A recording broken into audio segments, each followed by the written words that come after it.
The Dark Scrolls. She was born in the chill of May, in the year 1443, when England groaned under the weight of factions and whispered omens. Her name was Margaret Beaufort, a name that would one day command both reverence and fear. But in her first hours, it was little more than a fragile breath pressed into the storm of history. She was a small child, frail in form, yet her blood carried the weight of dynasties. The Beauforts were no ordinary house. They were born of royal stock but carried the stain of illegitimacy, legitimized by decree, yet forever shadowed by doubt. To the priests and chroniclers of her age, this meant she had come into the world not merely as a daughter, but as a vessel of a curse. The Beaufort blood traced back to John of Gaunt, mighty son of Edward III, whose ambition and passion had seeded both kingdoms and calamities. Through his mistress, later wife, Catherine Swynford, a line was born and later stamped with legitimacy. But though papal bulls and royal charters had cleansed the name in law, they could not cleanse the whispers of men. For many, the Beauforts would never be true heirs to power. They would always be the children of desire, born in shadow, their place uncertain. And so, when Margaret took her first breaths, some saw her as a precious pearl of Lancaster blood, while others marked her as a child of suspicion, a harbinger of storms yet to come. Her father, John Beaufort, Duke of Somerset, carried the grandeur of his line like a sword too heavy for his own strength. He had fought in France. He had tasted both glory and disgrace.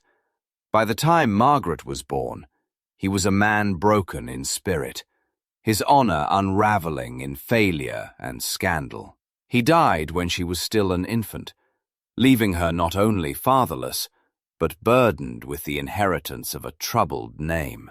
An only child, she was entrusted to the protection of the crown. From her earliest days, she was not simply a girl. She was a ward, a pawn, a fragment of power to be moved by the hands of kings and lords. In that cradle of uncertainty, Margaret's childhood unfolded. She was raised among prayers and shadows, with nuns and guardians who spoke of duty more than play. The world she entered was not one of innocence, but of calculation. Her body, still growing, was seen not as hers, but as property of lineage, a vessel meant to seal alliances and secure the survival of houses. She was Lancaster by blood, and in the time of the Wars of the Roses, this was both a blessing and a curse. The red rose marked her as kin to kings, but also as a target to those who bore the white rose of York. There were nights, chroniclers tell us, when the child would wake from dreams, whispering of crowns and swords, of blood on cold stone. Perhaps such tales were inventions of later pens, trying to weave destiny into the life of a woman who became mother of a king. But there is something haunting in them nonetheless. For Margaret's path was never that of ordinary girlhood. She belonged to an age when girls of noble birth were bartered like coin, and in her case, the stakes were nothing less than the throne itself. From the moment she could walk, her education was one of piety and obedience. Tutors taught her letters, scriptures, and the solemn duties of prayer.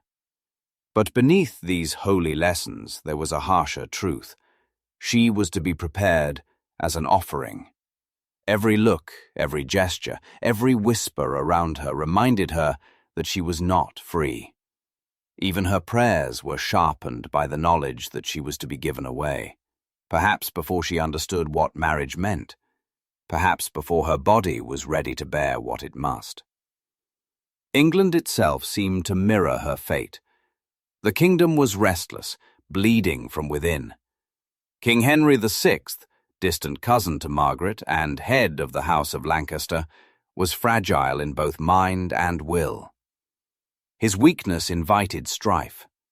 The nobles quarreled, factions split, and in the distance, the White Rose of York loomed, hungering for power.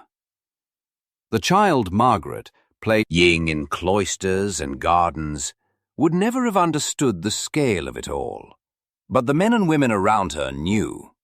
Her very existence was a prize, a bargaining chip in a game of survival. Whoever possessed Margaret possessed a claim, slender but dangerous, to the throne of England. Her small body thus carried a terrible weight. Chroniclers later described her as thin, delicate, even bird-like, as though her frame had never been meant to endure the trials that would come. Yet in her eyes, dark and steady, there was an intensity beyond her years. It was as if the burden of her blood had burned away the innocence of childhood, leaving only resolve. People spoke of her as pious, even saintly, but beneath the veil of devotion, there was a quiet ferocity.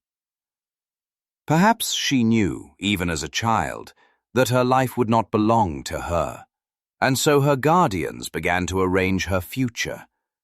Betrothals were whispered, broken, and remade, each time aligning her fate with the tides of politics. She was promised once to John de la Pole, son of the Duke of Suffolk, then withdrawn. For a moment it was said she might be given to Edmund Beaufort, a cousin whose ambition would later inflame civil war. But at last it was Edmund Tudor, half-brother to King Henry VI, who secured her. A man decades older than her, a soldier hardened by war, and a claimant himself to influence through his royal half-blood. When Margaret was scarcely more than a child, her destiny was bound to him. At 12 years of age, she was led, not by choice, into the vows of marriage. The church bells rang, the priests invoked God's blessing. But there was something terrible in the union. A child given to a man, her body yet unripe, her spirit bound by duty she could not refuse. In her own writings later in life, Margaret would cloak this season in silence. She never spoke openly of it. But the silence itself is louder than words. This was the curse of women born to noble lines. They were bred not for joy, but for necessity. Theirs was the task of sealing treaties with their bodies, of producing heirs at whatever cost. To be a daughter of Lancaster was to be both sacred and expendable. And for Margaret, the cost would come swiftly. Edmund Tudor did not live long. The plague struck him, or perhaps some other fever of that restless time, and within a year of marriage he was gone. Margaret was left a widow at 13. Alone, cloistered in a world of suspicion, she bore within her the seed of a child. A child conceived not in love, but in obligation. A child who would be both her salvation and her torment. The girl's frame was small, her pelvis narrow, her strength untested. Midwives would later whisper that the birth might have killed her, and indeed, it nearly did. She was carried to the chamber of confinement, wrapped in prayers and fears. The candles flickered as if to mirror the frailty of her life, and there, in blood and shadow, Margaret faced her trial. This was not merely the travail of childbirth. This was the collision of destiny with flesh. Her cries mingled with the voices of priests who prayed for her soul, for it seemed possible she would not survive. Yet survive she did, though broken in ways unseen. For when Henry Tudor came into the world, his mother was remade.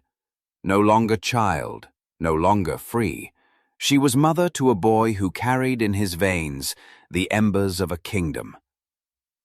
It is said that from that day forth, she could never bear another child.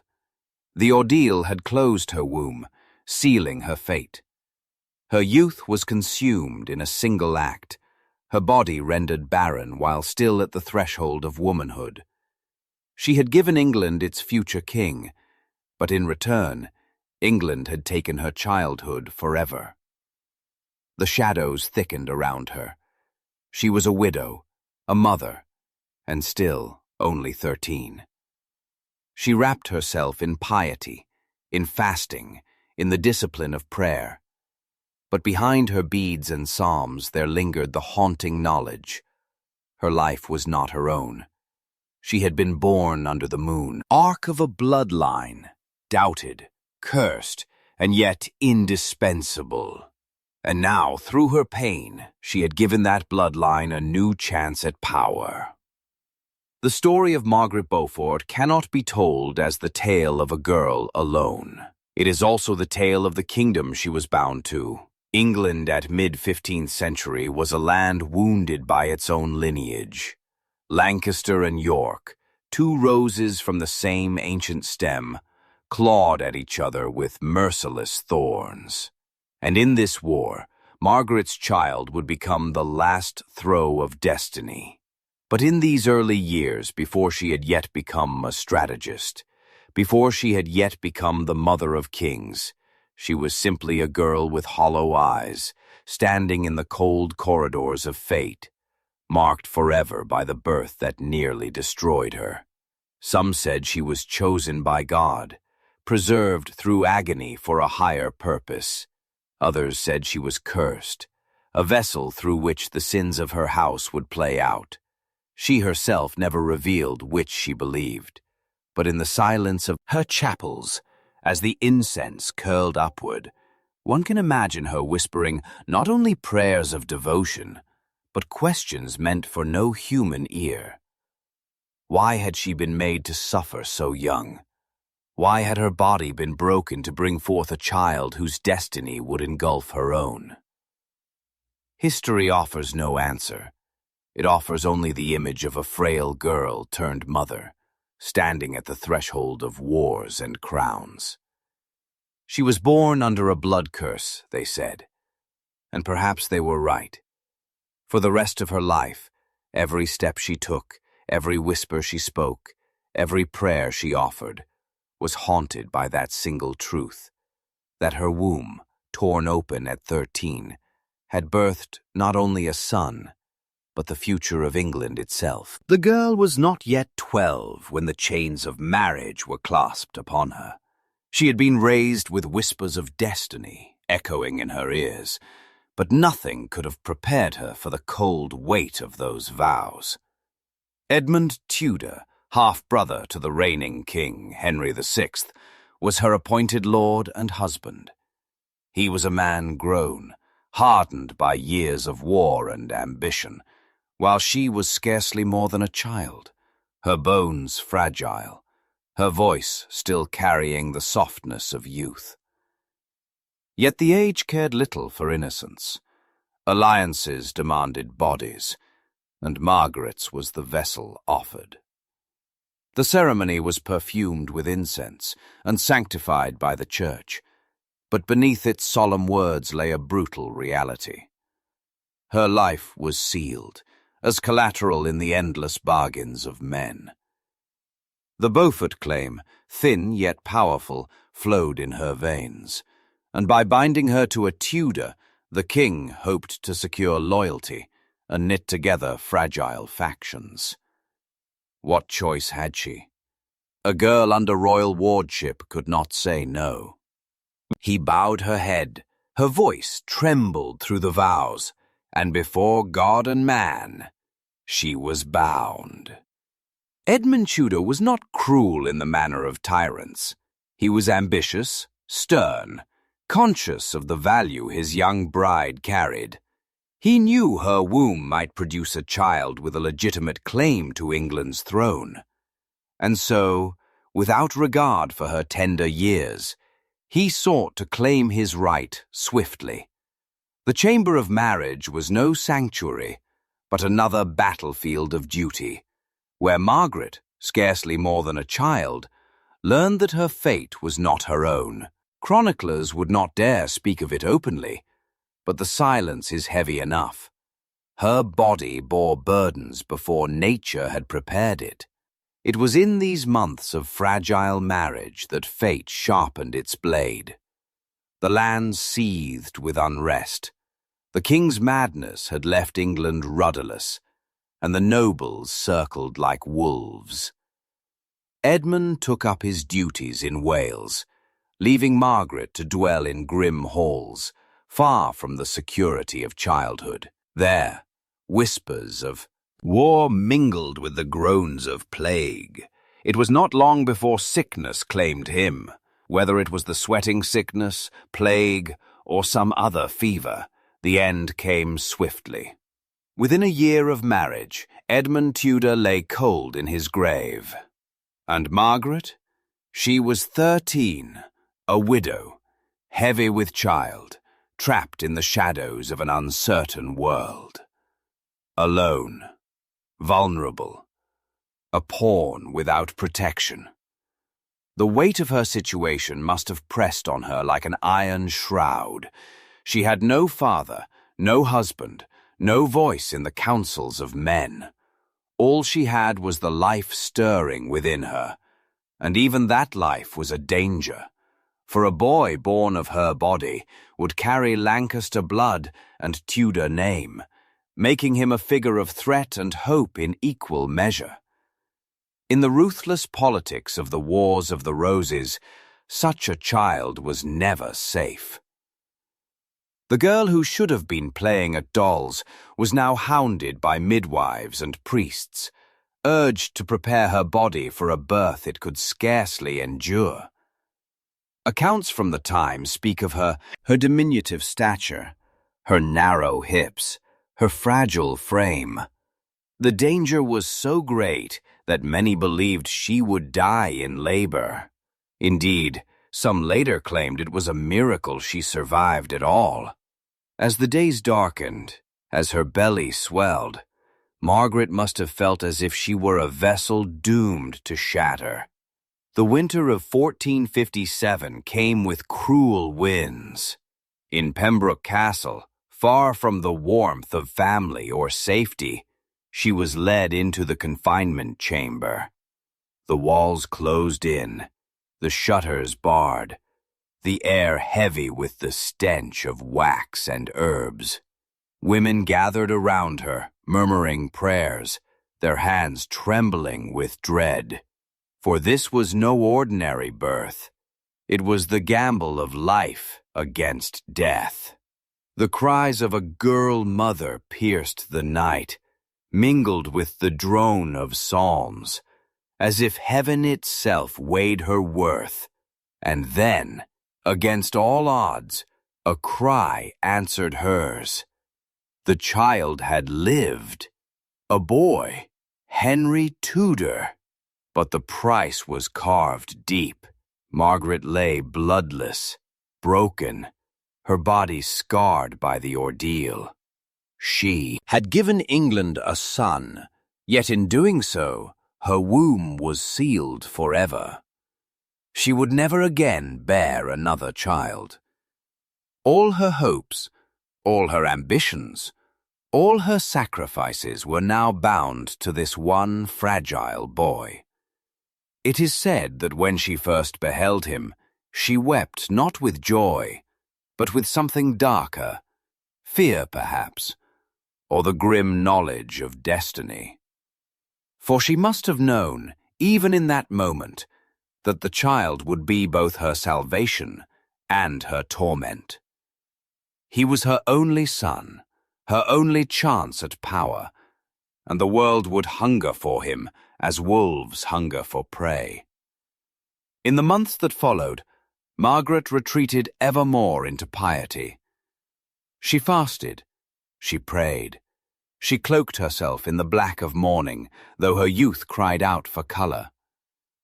She was barely more than a child, and yet she bore herself with the solemnity of a woman thrice her age. Those who saw her in these years spoke of her as grave, devout, and unyielding. Already the image of the matriarch was forming, the shadow of the woman who would one day maneuver her son to a crown. But beneath the veil of sanctity, she carried the haunting scars of that first birth. To understand Margaret's torment, one must also understand the chaos of her age. England was unraveling. The feeble Henry VI drifted between sanity and madness, incapable of ruling. His queen, Margaret of Anjou, fought to preserve the throne for her son, while Richard, Duke of York, pressed his rival claim. The Wars of the Roses ignited, drenching the land in kin blood. Castles burned, nobles fell, and the question of succession twisted like a knife through the heart of the realm. In this storm, little Henry Tudor was no ordinary babe. He was Lancaster's last fragile hope, yet also a beacon that could draw down York's wrath. Margaret understood this. She clutched him with a mother's love, but also with the iron will of one who knew that her child's life was bound to destiny. Every whisper of rebellion, every rumor of Yorkist advance, every turn of the war struck at her heart. For if Lancaster fell, her son's blood would be demanded as sacrifice. At 13, she had already lived the life of a woman 3 times her years. Marriage had taken her childhood, childbirth had taken her body, and politics had taken her freedom. She was left with nothing but faith, endurance, and a son who must not fail. Her guardians shifted with the tides of fortune. After Edmund's death, she was placed under the wardship of Jasper Tudor, Edmund's brother. Jasper, Earl of Pembroke, became both protector and warden of her son. He saw the value of Henry, and he sheltered the boy as best he could. But even Jasper could not shield them from the raging wars forever. Margaret learned quickly that survival was not granted to the weak. She cultivated caution, restraint, and, above all, patience. She bowed her head when required, whispered loyalty to whichever power held sway, and cloaked her ambitions in prayer. But beneath that surface, she never forgot. She had lost her youth, her freedom, her body itself to this cause. She would not lose her son. The wider world looked upon her with suspicion and pity in equal measure. Some saw her as a saintly widow, pious and unworldly. Others saw her as a schemer, cloaking her ambition in devotion. The truth, perhaps, was both. For Margaret Beaufort had been broken too early, and from that breaking, she forged something harder, sharper.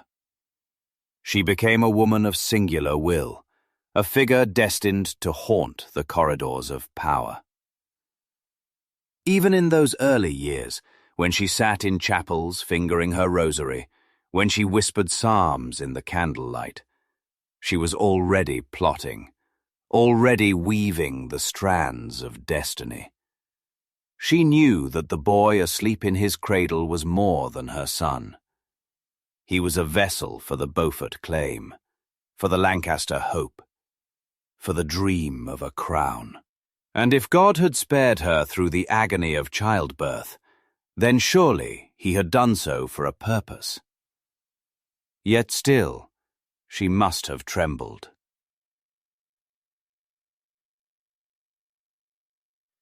Roses spared no one. Nobles were cut down, heirs extinguished, women widowed and children orphaned in endless procession. The very air was thick with fear and betrayal. And she, a fragile girl of 13, bore a child whom kings would one day kill for. It is here that the shadows deepen. For Margaret Beaufort, the child born under a blood curse, the widow made mother too soon, was now entangled beyond escape in the great web of English destiny. She had given her body, her youth, her very soul to bring forth a son. And that son, still soft in swaddling, would one day shake the foundations of the realm. But the road to that day was long and lined with peril. She would bow, she would kneel, she would wear the mask of humility. But behind her downcast eyes, the fire was already burning. She would endure, she would wait, and when the hour came, she would unleash the legacy of that dark birth upon the throne of England. The chamber was dark, the air thick with the mingled scents of beeswax, sweat, and the acrid smoke of herbs meant to ward off death. Behind the shuttered windows of Pembroke Castle, in the bitter January of 1457, the young widow labored. She was barely 13. Her body, slight and unready, had been forced into its trial. Outside, the Welsh winds howled, battering stone and timber, as if the world itself grieved for what was happening within those walls. The midwives moved in anxious silence, their eyes betraying fear. They saw her narrow frame, the trembling of her limbs, the pallor of her skin, and they knew the peril. Even seasoned women often died in childbirth, and Margaret was only a girl. Yet there was no escape. Her womb carried the seed of a future that could not be denied, and now destiny demanded its toll. She clutched the sheets with hands thin and white, knuckles bone-bright against the shadows.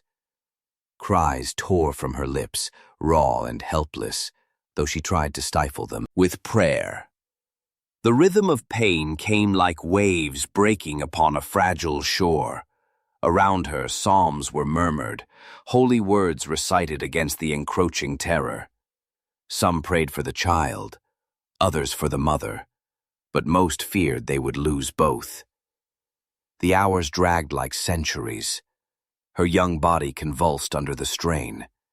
She cried out to God, to saints, to the Virgin Mary, her voice a trembling thread. And then, at last, with one final scream that seemed to tear her soul as much as her flesh, the chamber filled with a new cry. A boy had been born, Henry Tudor, the infant who would one day wear a crown. But in that moment, there was no triumph. There was only a child screaming and swaddling, and a girl lying half dead, her breath shallow, her eyes glazed with pain. Margaret was pale as linen, her lips bloodless, her frame shattered. The ordeal had scarred her body so deeply that she would never again bear another child. Her youth, her innocence, her very flesh had been consumed in this one act. She was a mother at 13, and her future was bound forever to this single boy. The women who attended her whispered of miracle and curse alike. One claimed she had seen death standing in the corner of the chamber, watching silently with hand outstretched. But death had stayed its hand that night. It had taken her childhood, her strength, her capacity for future heirs, but it had left her alive, just enough to cradle her son. They placed the child in her arms, and for a moment the world stilled. His face was red and wrinkled, his breath sharp, his body tiny against her breast. She looked upon him with awe and dread entwined. For this was no ordinary babe. He was Lancaster's last fragile hope, and Tudor's only legacy through her. He was both blessing and burden. The tears that slipped down her cheeks were not the easy tears of joy, but the heavier tears of knowledge. She must have felt it then, as if whispered by unseen lips. This boy would shape the fate of England, and she, his mother, would live and die by that destiny. From that moment, Margaret's life became a haunting vigil. She lingered in weakness for weeks, perhaps months, her body slow to recover. Each breath was a labor, each step a reminder of the ordeal. But her spirit did not falter. The girl who had been broken in flesh was reforged in will. In the solitude of her chamber, she clung to prayer, her faith sharpened into steel. If she had been spared, she told herself, it was for a purpose. God had chosen her, through agony, to bring forth this child. And if God had chosen, then who was she to falter? The wars raged on beyond the castle walls. Lancaster and York bled one another on English soil, noble against noble, brother against brother. Castles changed hands, banners fell, and fields were drenched in blood. In that chaos, Margaret clutched her son as though her very soul were bound to him. He was too young to understand, but she knew. The roses were at war, and her child would be here, unwanted for what flowed in his veins. She was placed under the wardship of Jasper Tudor, her brother-in-law, who became both protector and guardian to young Henry. Jasper saw the value of the boy, heir to a dangerous claim. He shielded them as best he could, yet even he could not banish the threats that loomed. Yorkist forces prowled the land, and the downfall of Lancaster seemed ever closer. For Margaret, every rumor of defeat was a dagger in her heart. If Lancaster fell, her son would be more than an orphan. He would be a prize to kill or capture. The loneliness of those years cannot be overstated. Margaret was a widow in her teens, her body ruined for future heirs, her name bound by politics, her son forever in peril. She cloaked herself in the black of mourning, not merely for her lost husband, but for her lost girlhood. Those who saw her remarked upon her solemn piety, her endless fasts, her prayers that stretched deep into the night. But this devotion was not only religious zeal, it was armor. Behind her beads and psalms, she hid the sharp mind of a strategist, the iron will of a survivor. For though she was powerless in the eyes of men, she knew one truth. The boy in her arms was worth more than gold, more than armies. He was the future. All she had to do was keep him alive.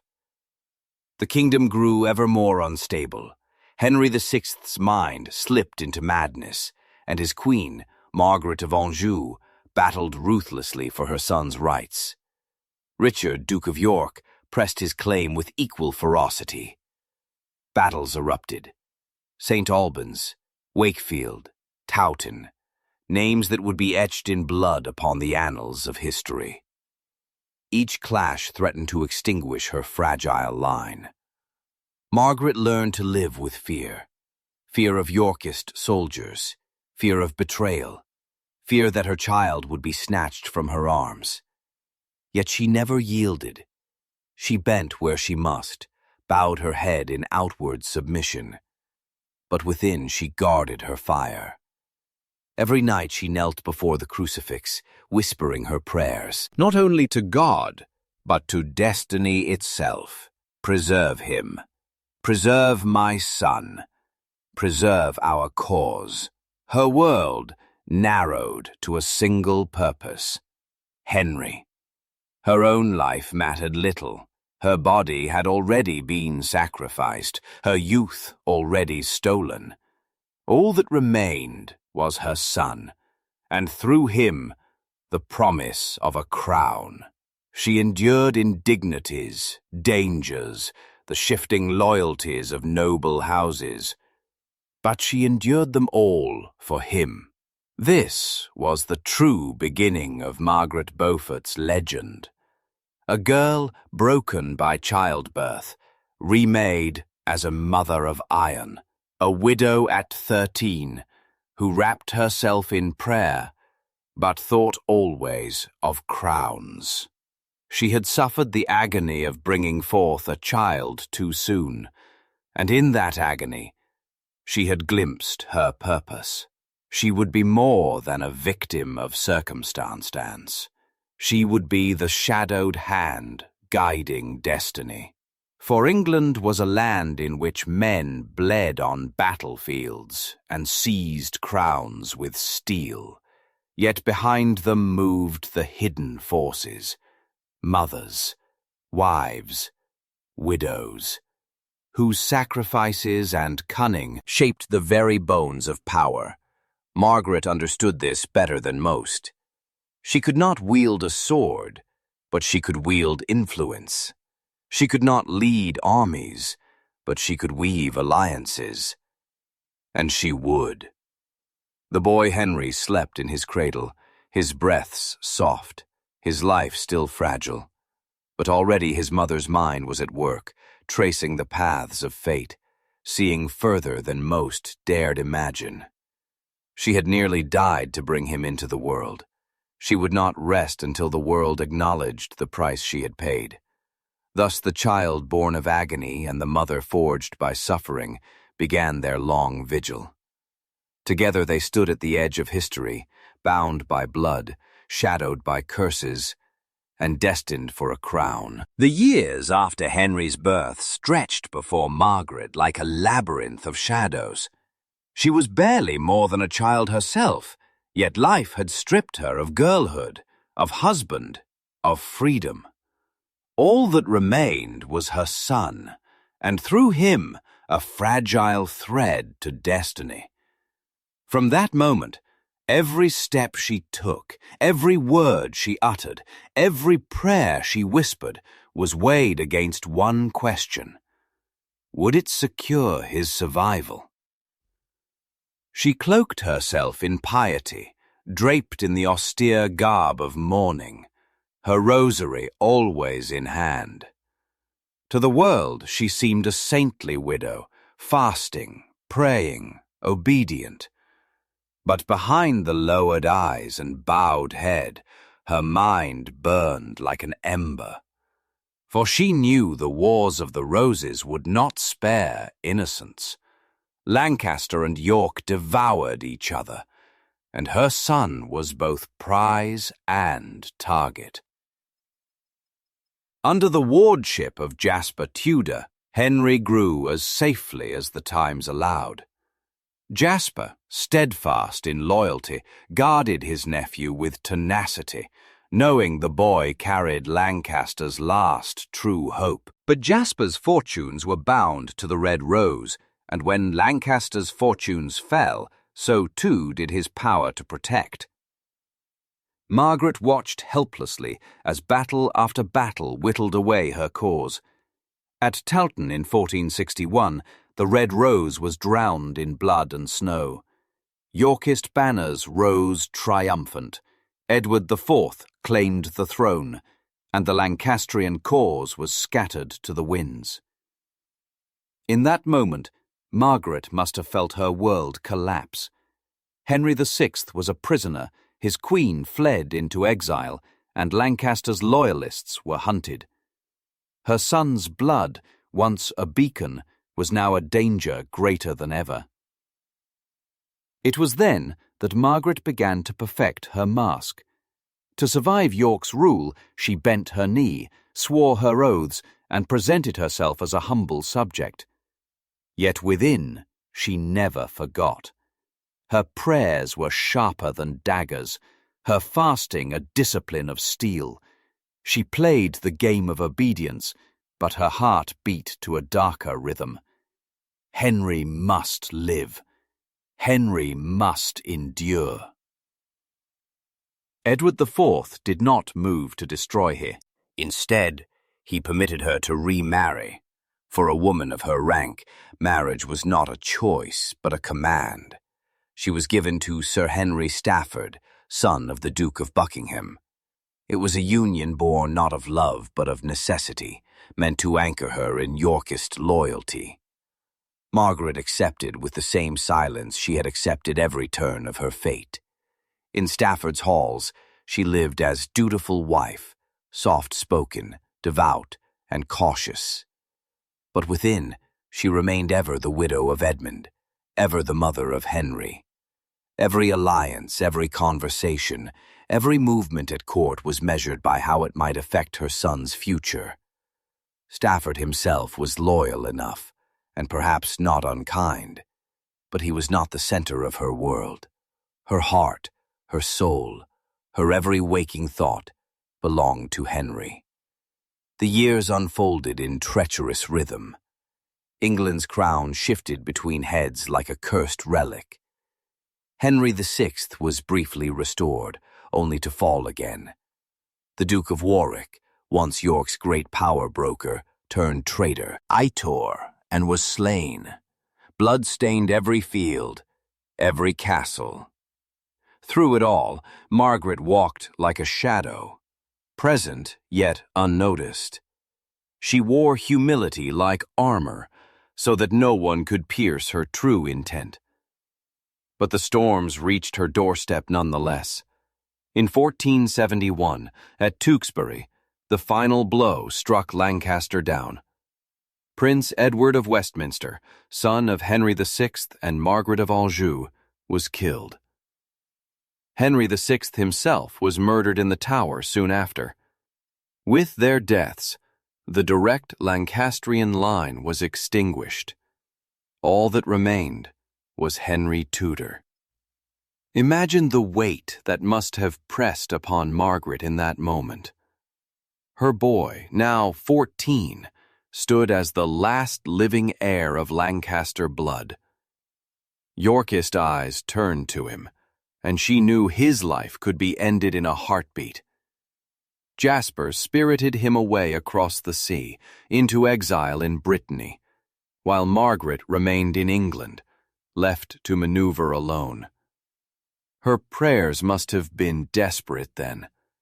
She had sacrificed her body, her childhood, every life to bring Henry into the world, and now he was far beyond her reach. Across the narrow sea, his fate in the hands of foreign dukes. She could not protect him with arms or walls. She could only protect him with cunning. So Margaret became what history remembers her as, a woman of shadows, a weaver of plots. Outwardly, she bent her knee to Edward IV, even appearing reconciled to Yorkist rule. Inwardly, she waited, watched, and planned. She whispered in corners, wrote letters in cipher, aligned herself with those who might prove useful when the hour struck. She endured scorn, suspicion, and danger, but she endured them with patience born of suffering, for patience was her greatest weapon. Others rushed into battle and fell.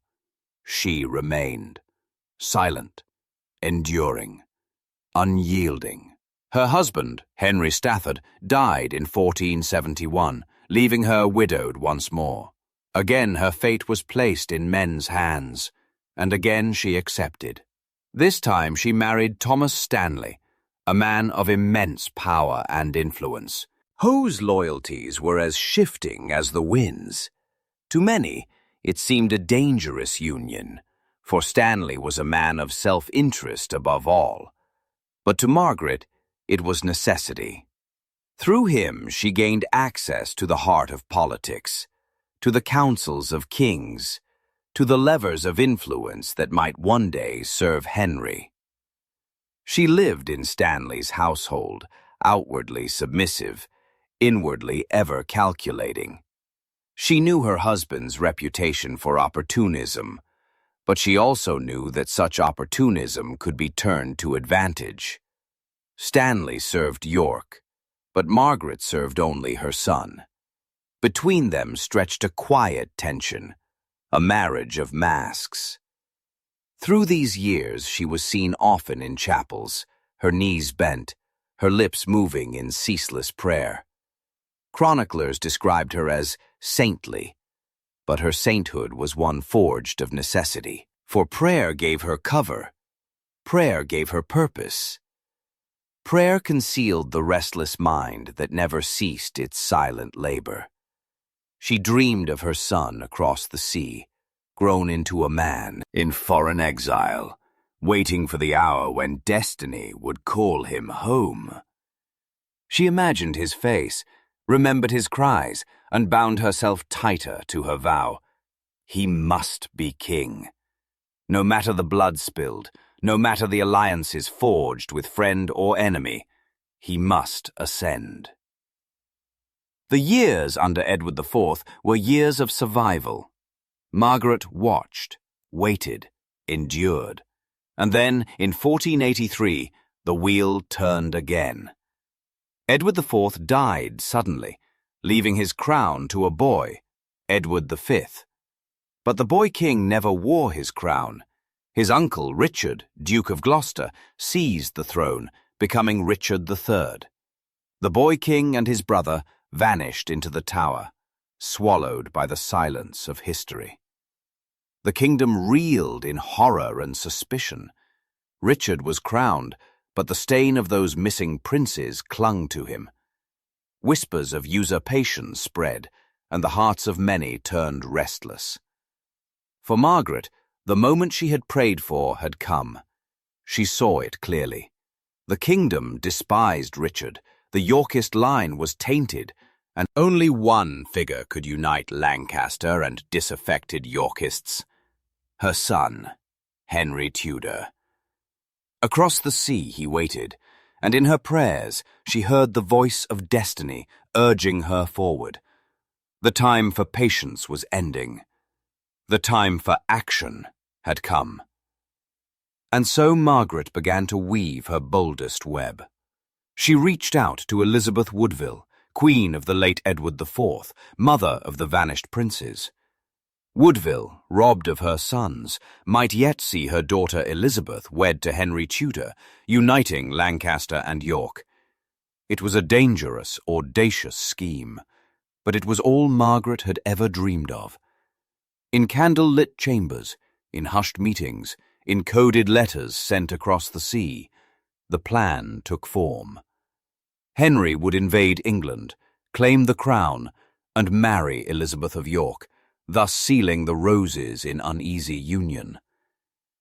It was a gamble vast as any war, and it was built on the unyielding will of one woman. She had been broken as a child, widowed before her teens, scarred forever by a birth that nearly killed her, led her. She had lived through shifting kings, through defeats and betrayals, yet she endured, waiting for this hour. Now, cloaked in her saintly robes, rosary in hand, she prepared to gamble everything. The world saw her as pious Margaret, humble Margaret, ever in prayer. But the shadows whispered another name, the mother of destiny, the woman who moved unseen, who bent her life to one purpose alone. She had given England a son, in blood and agony. Now she would give him a crown. The summer of 1485 came heavy with portent. England, weary of war and haunted by whispers of betrayal, held its breath. Richard III sat upon the throne, but his crown was tarnished, his name bound to the fate of the princes in the Tower. Across the sea, in exile, Margaret's son gathered his strength. Henry Tudor, the boy born of her agony, now returned as a man to claim the destiny she had long foreseen. Margaret, cloaked in black, was not upon the battlefield, yet her presence lingered like a shadow across the land. For decades she had prayed, fasted, bargained, endured. Now all those years narrowed to a single moment: Bosworth. On that field, banners of red and white clashed beneath a shrouded sky. Richard's white boar glittered with ferocity, while Henry's red dragon beat defiantly against the wind. Steel struck steel, cries rose and fell, and the soil drank deeply of blood.